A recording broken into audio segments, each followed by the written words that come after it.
Holy.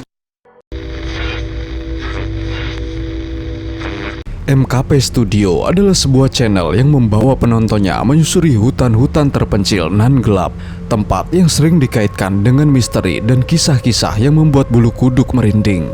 Di balik pepohonan yang rapat dan sunyi, selalu ada rahasia yang menunggu untuk ditemukan. Dan dalam video ini, sang kreator kembali ke sebuah lokasi yang pernah ia rekam sebelumnya di Pacific Northwest, Washington. Ya, karena desakan para penontonnya yang penasaran. Namun, perjalanan kali ini jauh lebih mengerikan daripada yang pernah ia alami sebelumnya.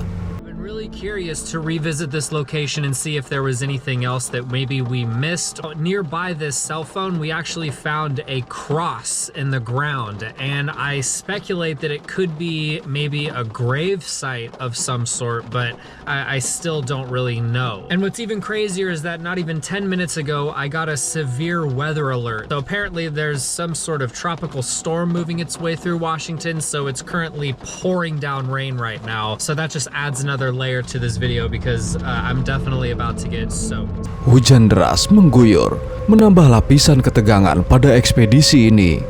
Bayangkan langkah demi langkah di jalur licin, tubuh basah kuyup, dan suasana hutan yang semakin mencekam. Di awal pendakian, beberapa tanda peringatan mulai menyambutnya. Salah satunya menyebutkan bahwa lebih dari 40 nyawa telah hilang di kawasan ini, dan lebih dari 20 orang dilaporkan lenyap tanpa jejak. Membaca itu saja sudah cukup untuk membuat siapapun merinding. Bertanya-tanya bahaya macam apa yang bersembunyi di balik pepohonan hingga menelan begitu banyak korban. Tak lama kemudian, ia menemukan benda-benda berserakan di sekitaran hutan. I see some like trash.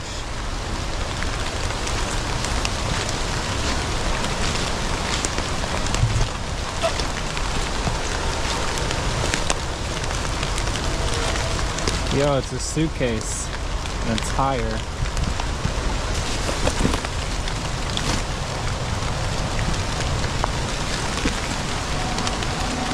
That's crazy.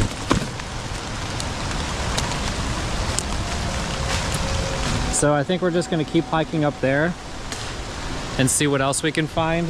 But we got ourselves a tire, a suitcase, and a weird looking blanket. Sebuah koper lusuh, ban mobil, dan selimut kusut. Pertanyaan pun muncul, siapa yang membawa koper ke hutan liar seperti ini? Tak jauh dari sana, ia melihat poster orang hilang yang menempel di batang pohon, serta sebuah sleeping bag yang dibuang begitu saja. Lebih menyeramkan lagi, di dalam sleeping bag itu terdapat selongsong peluru shotgun, sebuah tanda yang menyeratkan niat gelap atau sesuatu yang lebih buruk. Akhirnya, ia tiba di lokasi yang ia cari, tempat sebuah salib berdiri. This is the area that I found the cell phone and the cross, and you can see the cross right there. It seems to have fallen over. This was the exact area where we found that phone ringing. I came down this trail near this waterfall and I started hearing ringing, and I was trying to figure out where it was coming from, and it was right over here. So let's go see if anything's changed.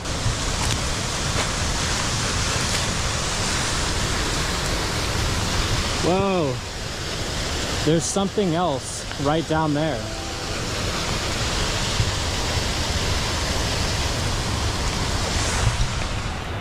There is something else over here. Whoa. Whoa. It says forgive us.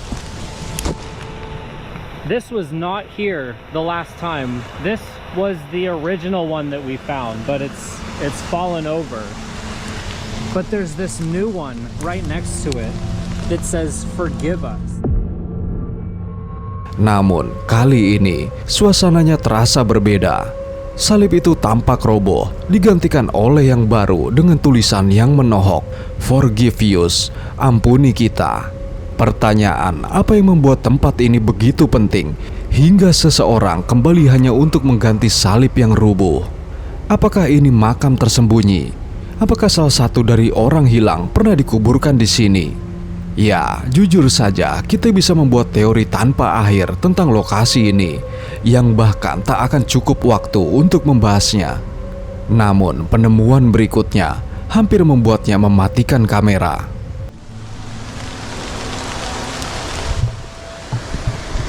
I think I just found something.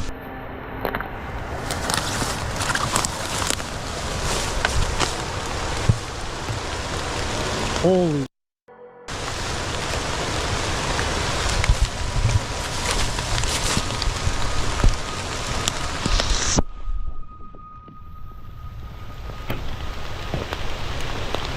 What?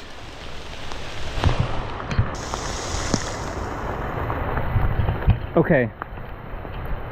I'm speechless right now. I feel like we have just stumbled across something that we were not supposed to. So we have found ourselves in a situation here and I don't know what to do next. Di sana, ia melihat sekumpulan simbol aneh dirangkai dari ranting-ranting yang diikat bersama. Simbol-simbol yang sering dikaitkan dengan ritual gelap, bahkan praktik satanis. Dan seolah itu belum cukup, hutan tiba-tiba dipenuhi suara asing. Suara yang tidak menyerupai apapun yang biasanya terdengar di alam. Bukan hewan, bukan angin, bukan gemuruh hujan. Suara itu begitu menyeramkan, membuatnya yakin untuk segera berbalik dan meninggalkan tempat itu. Today has been an extremely eventful trip. I can officially say that I am further now in the woods than I have ever explored before.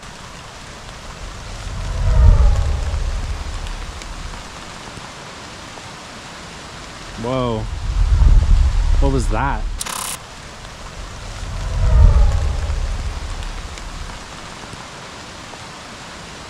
Whoa. What was that? What was that? That sounded like a drone, maybe? That was really loud. I've never heard that before. Like different pitches.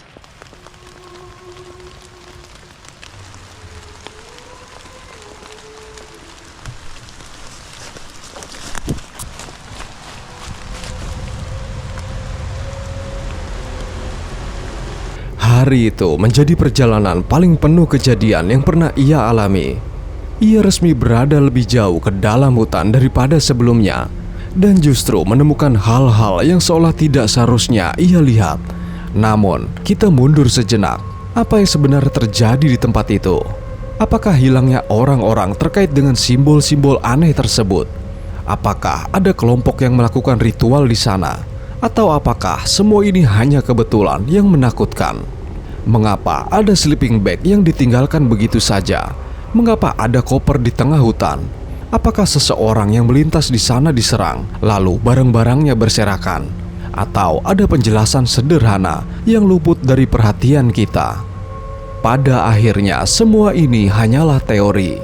Kita mungkin tidak akan pernah tahu kebenarannya. Namun, benda-benda yang tertinggal, salib yang misterius, dan terutama suara-suara itu meninggalkan begitu banyak pertanyaan yang belum terjawab. Apa pendapat kalian? Tulis teori kalian di kolom komentar.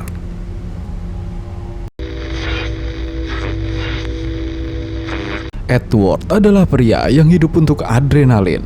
Di channelnya, ia menantang batas dengan video mendaki puncak gunung yang menjulang, meluncur di lereng bersalju, hingga memanjat tebing curam.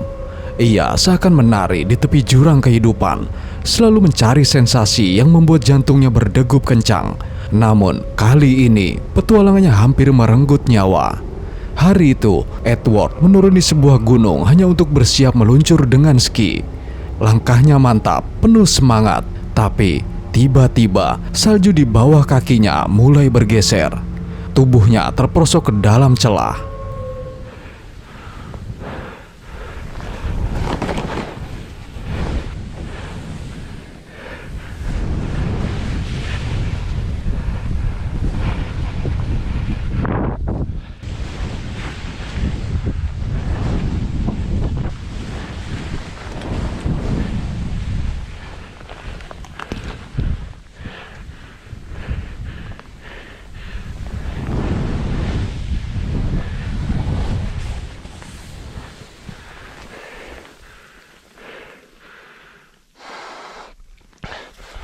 Faut faire gaffe, il y a l'arrimée ici. Oh putain, avance, avance. Oh, chaud devant l'arrimée. Merde. Non. Non. Ah.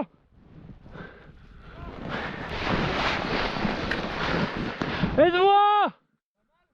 Je crois que je me suis niqué le genou, vite. Ça va tomber. Oh putain.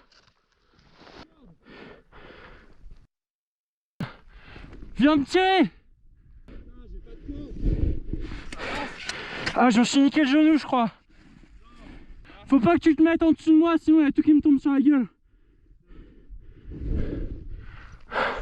Préviens les autres. Putain, gros. Faut pas que t'ailles au-dessus de moi là. Je peux pas aller dedans. Putain, j'ai 0 corde, fake.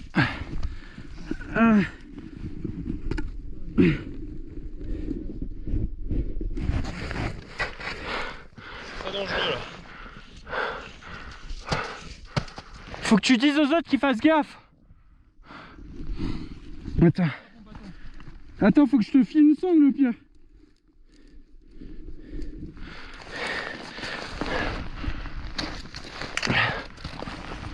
Celui-là? Ouais. Ok. Attends. Ah, je me suis niqué le genou. Celah itu jauh lebih dalam daripada yang terlihat. Edward berhenti hanya beberapa kaki di bawah permukaan. Namun, bahaya masih mengintai. Salju di atasnya sangat rapuh, siap runtuh kapan saja dan menguburnya hidup-hidup. Temannya panik mencari cara untuk menariknya keluar. Tapi Edward nyaris tak bisa bergerak. Setiap gerakan kecil bisa memicu longsoran baru, menyeretnya lebih dalam ke perut gunung. Dan lebih buruk lagi, kakinya dalam kondisi terluka.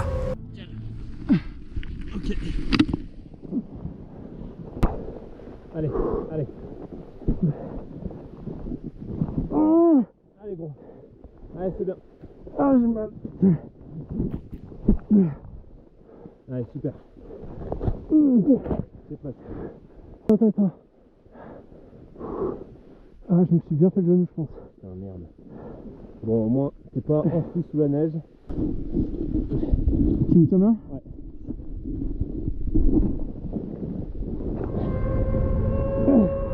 Dengan perjuangan penuh ketegangan, akhirnya ia berhasil ditarik keluar. Namun, luka di kakinya membuatnya mustahil meluncur menuruni lereng. Tim penyelamat mulai dipanggil. Tak lama, suara baling-baling helikopter memecah kesunyian, datang sebagai harapan terakhir.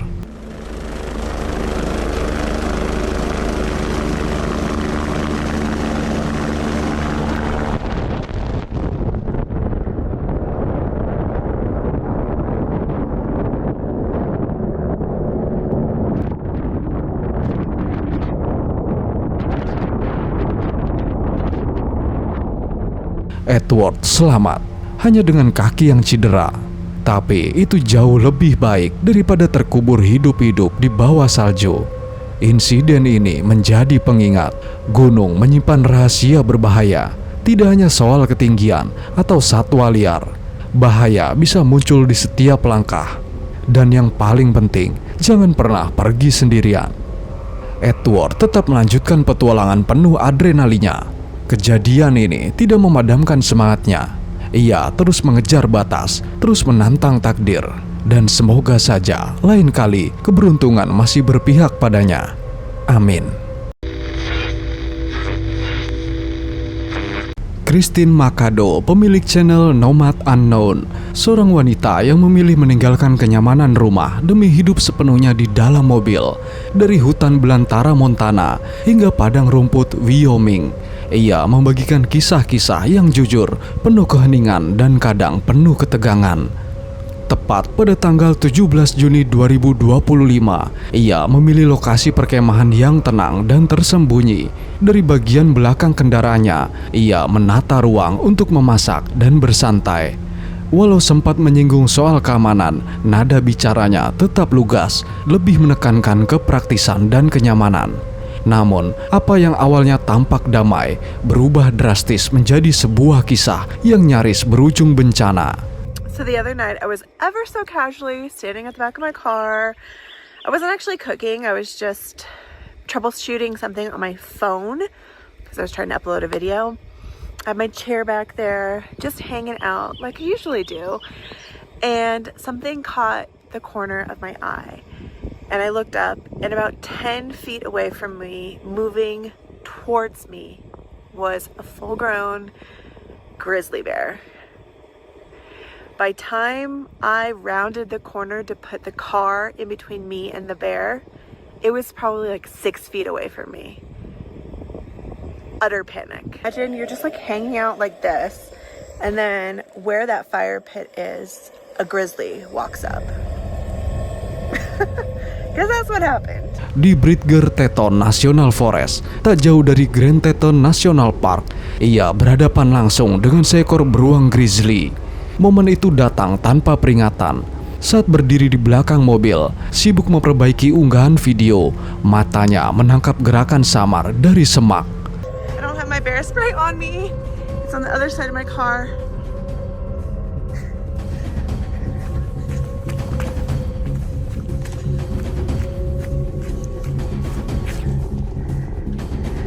Oh my God.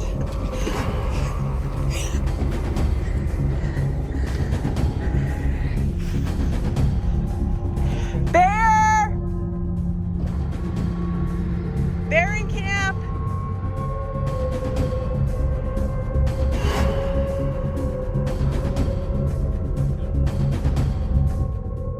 Naluri purba segera mengambil alih. Ia melompat ke sisi mobil, menjadikannya penghalang tipis antara dirinya dan predator raksasa itu. Beruang mendekat, langkahnya berat, hingga jarak hanya 2 meter. Detik-detik itu terasa seperti jurang waktu yang membeku. Semprotan beruang ada di dekatnya, namun kejadian berlangsung terlalu cepat. Tak ada kesempatan untuk meraihnya. Jantungnya berdegup liar. Ia mencoba menenangkan diri, lalu menyadari ada beberapa pengunjung lain di sekitarnya. Sebagian dari mereka juga mengaku mendengar suara sebelumnya. Ia sempat memperingatkan mereka, tepat ketika beruang itu mengitari mobil dan muncul kembali di bagian depan. Momen yang membuat pikirannya hampir lumpuh. Sebagian kejadian memang terekam kamera, tapi detik paling menegangkan sudah terlewat sebelum tombol rekam sempat ia tekan. So I did. So the video is a little bit all over the place, but at that point I know that the boys had their bear spray in their hand and their car was open, and I just thought I will jump in their car if I need to right now because I was defenseless. I think it was probably a little bit scared by the movement of all the other people.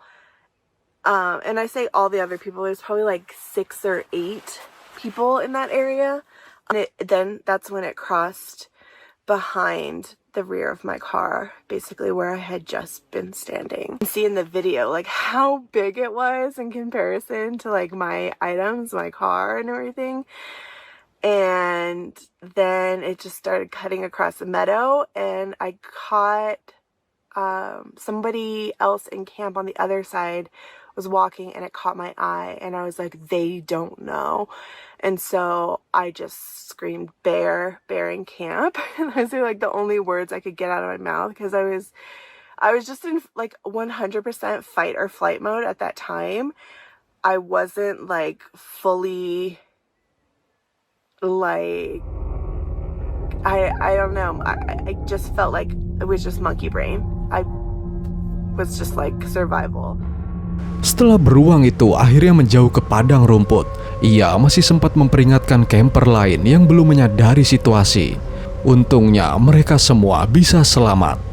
Setelah kejadian itu, para camper menawarkan tempat parkir yang lebih aman untuknya pada malam itu, memberi sedikit ruang untuk memulihkan ketenangan setelah ketakutan yang mengguncang. Pelajaran yang bisa diambil adalah lebih baik rebahan di rumah. Wow! Berkemah sendirian memang menjanjikan kebebasan dan kedamaian, tapi batas resiko pribadi di wilayah beruang bisa berubah menjadi garis tipis antara hidup dan maut.